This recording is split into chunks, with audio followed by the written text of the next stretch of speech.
But no, so he caught a lot of flack on this monologue. And I'm going to be honest, I watched the monologue. It wasn't that funny. It was, his whole thing is kind of storytelling, and he was trying to do quick bits, and you could tell he was out of his element. And, because, I mean, that's a monologue. You got a minute. You got to fit as much shit as you can in there, right? Or you get 2 minutes or whatever. It's basically one-liners. Yeah.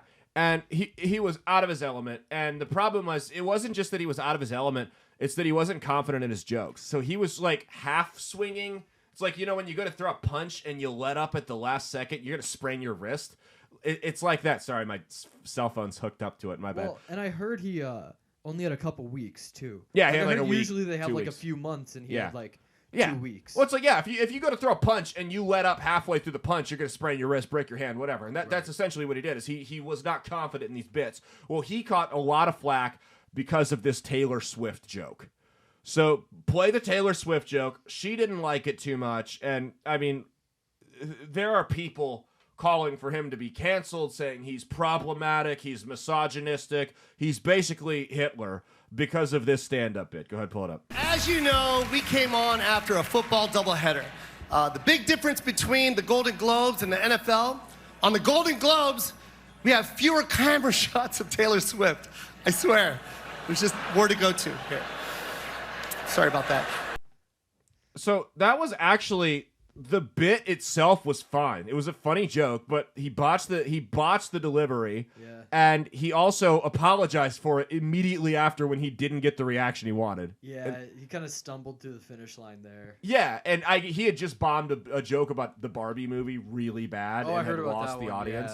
Yeah, so everyone's upset about her. Everyone's reacting to her reaction there, and it has brought out retards from every aisle of the political spectrum. I'll read a couple of them. We're not going to drop their names because some of them might listen to this show. Here's a comment I found on Facebook this morning. Someone sent to me, actually. Being called ridiculous... This is about Taylor Swift. Being called ridiculous and bitchy for not reacting to a joke is the kind of mindset that usually leads to women getting murdered. Oh, my God. What comedy shows are you going to? Okay, that's a good one. So that's one side of it, right? Definitely in the right headspace, yeah. Yep. Here's the other side. Now, we were talking the horseshoe theory. To think that you can be among the world's biggest stars, this is about Taylor, and get all the money that comes with it, and to get this annoyed at a basic joke. Okay, I agree with the first half. I mean, she was annoyed at the joke really wasn't that bad. She also wasn't even the punchline of the joke. I want to make that clear. Yeah, the NFL was. Yeah. And then the guy follows it up. Whiteness is wild. I would like Taylor Swift to have never existed. So it's whiteness. Taylor Swift is racist for not laughing at the joke. That's good. That's a new angle. I like it. That's creative. This guy is going places. Like, when you can tackle it from something else where it's like, Taylor Swift is going to get murdered for not laughing, and you're like, all right, that's pretty unique. And then this guy's like, Taylor Swift's whiteness She's racist. What's wrong with this clip is her race. Yeah. Yeah. All right, I'm listening. So I want to make that. I'm not blaming her for this. He's not entitled to her laughing at the joke, right? And I think she was going to do that face anyways. Yeah. Like, I think she kind of has RBF, you know? Yeah, and like, I just think it's, I think the biggest thing is like, no comedian's ever going to fucking want to do this gig ever again. No.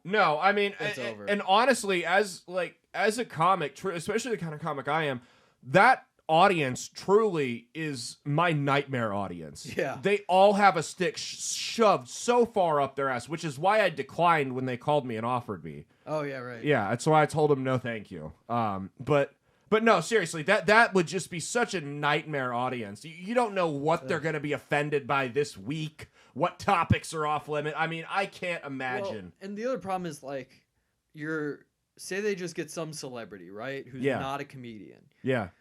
They go up there, they tell the jokes, and people, even if the jokes aren't that great, they're still like, they chuckle. That's pretty good. Yeah. He's trying. Yeah, there's a lot of pressure as a comedian. Yeah, they got to be killer. And a lot of his stuff is really fucking funny because he's been doing it in clubs and then taking it on the road, and it's tried and tested. And some bits you got a week ago from somebody you don't know. Yeah, and he probably didn't even write most of these. Of course not. Yeah.